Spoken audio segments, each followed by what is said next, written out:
Hello dear student, আমি রাজু সাহেব তোমাদের জন্য আবারও নিয়ে এসেছি নতুন একটি ক্লাস। আমরা আগের ক্লাসে আমাদের বিহার স্টেট সিলেবাসের যে 14টি উপন্যাসের রয়েছে সেই 14টি উপন্যাসের বিস্তারিত পরিচয় দিয়েছি ছকের মধ্য দিয়ে। আজকে আমাদের সিলেবাসে যে সমস্ত নাটকগুলি রয়েছে, অর্থাৎ আমাদের যে নাটকগুলো সিলেবাসে রয়েছে সেই নাটকগুলির প্রকাশকাল, অঙ্ক সংখ্যা এবং প্রথম অভিনয় ইত্যাদি বিষয়ে বিস্তারিত আলোচনা করব আজকের ক্লাসটিতে। তাই প্রত্যেকেই ক্লাসটি শেষ পর্যন্ত দেখবে। আলোচনা শুরুর পূর্বে একটি বিশেষ বার্তা, যারা এখনও চ্যানেলটি সাবস্ক্রাইব করনি তারা এক্ষুনি চ্যানেলটি সাবস্ক্রাইব করে নাও, কারণ এরপর সম্ভাব্য প্রশ্নের উত্তর সেট দেওয়া হবে। তাই সবার প্রথমেই যাতে তুমি সেই সম্ভাব্য প্রশ্নের উত্তর সেট পেয়ে যাও, তার জন্য চ্যানেলটি এক্ষুনি সাবস্ক্রাইব করে দাও। আমাদের সিলেবাসে উপন্যাসের সঙ্গে সঙ্গে বেশ কতগুলো নাটকও রয়েছে এবং সেই নাটকগুলির বিভিন্ন ধারার নাটক।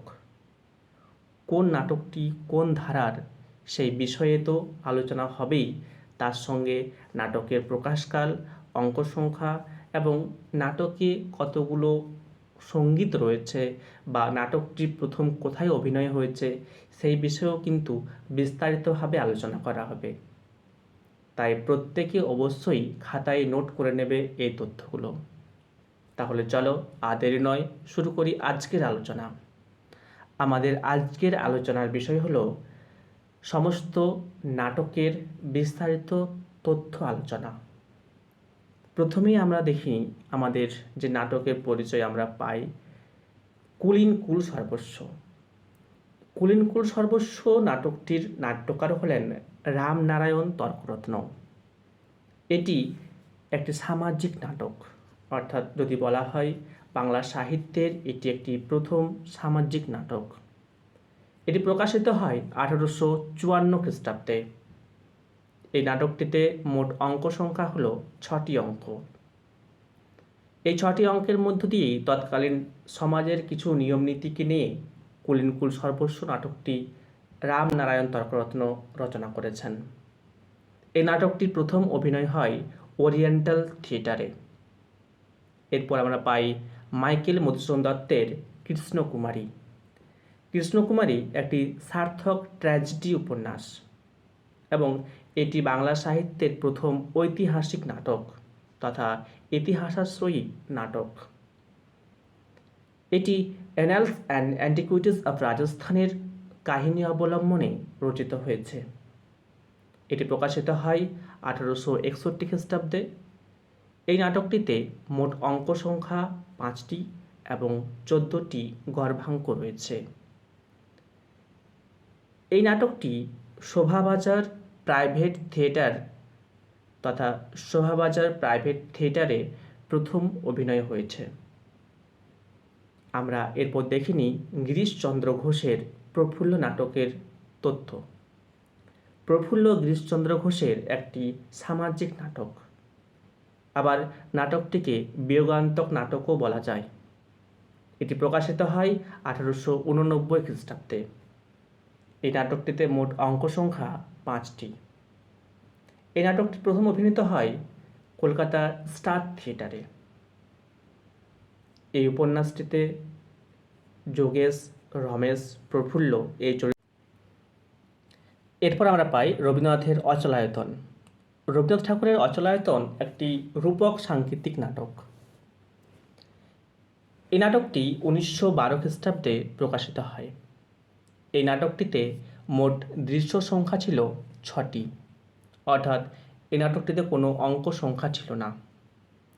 এই নাটকটি কলকাতার জোড়াসাঁকোতে প্রথম অভিনয় হয়। এরপর দ্বিজেন্দ্রলাল রায়ের চন্দ্রগুপ্ত নাটকের পরিচয় আমরা জেনে নিই। চন্দ্রগুপ্ত একটি ঐতিহাসিক নাটক তথা ইতিহাসের বিষয় নিয়ে লেখা হয়েছে চন্দ্রগুপ্ত, যেখানে চন্দ্রগুপ্ত, অ্যান্টিগোনাস, সেকেন্ডার, হেলেনা এদের পরিচয় আমরা পাই। এই নাটকটি 1911 খ্রিস্টাব্দে প্রকাশিত হয়। এই নাটকটিতে মোট 5টি অঙ্ক রয়েছে। এরপর মন্মথ রায়ের রাজপুরী। রাজপুরী হলো একটি একাঙ্ক নাটক। বৌদ্ধ ধর্মের প্রতি শ্রদ্ধা প্রদর্শন করতেই, অর্থাৎ বৌদ্ধ ধর্মের প্রতি গভীর শ্রদ্ধাবশতই মন্মথ রায় এই নাটকটি রচনা করেছেন।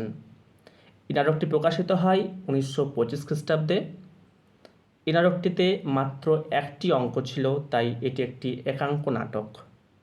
এরপর মাইকেল মধুসূদন দত্তের শর্মিষ্ঠা নাটকের তথ্য জেনে নিই। শর্মিষ্ঠা একটি পৌরাণিক নাটক। মহাভারতের আদি পর্বের ঘটনা নিয়ে এই নাটকটি লেখা হয়েছে। বলা যায় বাংলা সাহিত্যের প্রথম পৌরাণিক নাটক হলো শর্মিষ্ঠা। শর্মিষ্ঠা 1859 খ্রিস্টাব্দে প্রকাশিত হয়। এটিতে মোট 5টি অঙ্ক রয়েছে এবং 13টি গর্ভাঙ্ক রয়েছে, অর্থাৎ 5টি অঙ্কের মধ্যে মোট 13টি গর্ভাঙ্কে এই নাটকটি লেখা হয়েছে। এটি প্রথম বেলগাছিয়া নাট্যমঞ্চে অভিনীত হয়। এরপর আমরা পাই পদ্মাবতী নাটকের কথা। পদ্মাবতী মাইকেল মধুসূদন দত্তের লেখা একটি পৌরাণিক নাটক। এই নাটকটি Greek Purana Apple of Discord অবলম্বনে লেখা হয়েছে। এটি গ্রন্থাকারে প্রকাশিত হয় 1860 খ্রিস্টাব্দে। এটিতে মোট অঙ্ক সংখ্যা ছিল 5টি এবং 9টি গর্ভাঙ্ক রয়েছে। এই নাটকটি বউবাজার থিয়েটারে প্রথম অভিনয় হয়েছিল। এরপর আমরা পাই রবীন্দ্রনাথের ডাকঘর। রবীন্দ্রনাথের ডাকঘর একটি তত্ত্বমূলক ও রূপক সাংগীতিক নাটক। এই নাটকটি গ্রন্থাকারে প্রকাশিত হয় 1911 খ্রিস্টাব্দে। এই নাটকটিতে মোট দৃশ্য সংখ্যা 3টি। আমরা এই নাটকে অমল, দইওয়ালা, সুধা, ঠাকুরদা এদের পরিচয় পাই। এই নাটকটি কলকাতার জোড়াসাঁকো ঠাকুরবাড়িতে প্রথম অভিনয় হয়েছিল।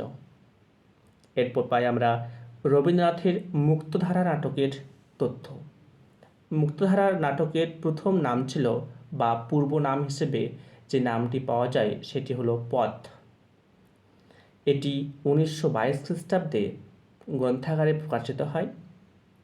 এই নাটকে কোনো অঙ্ক সংখ্যা পাওয়া যায়নি। এটি কলকাতার জোড়াসাঁকো ঠাকুরবাড়ির যে থিয়েটার মহল বা থিয়েটার, সেখানে অভিনয় হওয়ার কথা ছিল, কিন্তু কোনো কারণবশত অভিনয় হয়নি। আমরা মোট 10টি নাটকের বিস্তারিত পরিচয় পেলাম আজকের এই ক্লাসটিতে, এবং এই তথ্যগুলো ভীষণ ভীষণ গুরুত্বপূর্ণ। এখান থেকে কিন্তু প্রশ্ন আসবেই, কারণ আমাদের মোট 100 নাম্বারের পরীক্ষা। তার মধ্যে এখানে মোট 10টি নাটক রয়েছে, যে নাটকগুলির বিষয়ভিত্তিক প্রশ্ন ছাড়াও এই বাহ্যিক প্রশ্নগুলো তথা নাটকের নাট্যকার, প্রকাশকাল, অঙ্ক সংখ্যা, প্রথম অভিনয়, এখান থেকেও কিন্তু প্রশ্ন আসতে পারে। তাই প্রতিটি তথ্য তোমরা নোট করে রাখবে।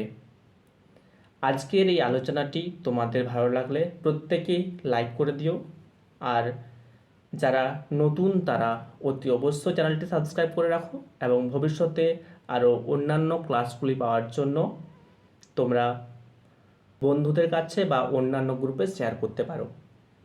প্রত্যেকে ভালো থেকো, সুস্থ থেকো, পাশে থেকো।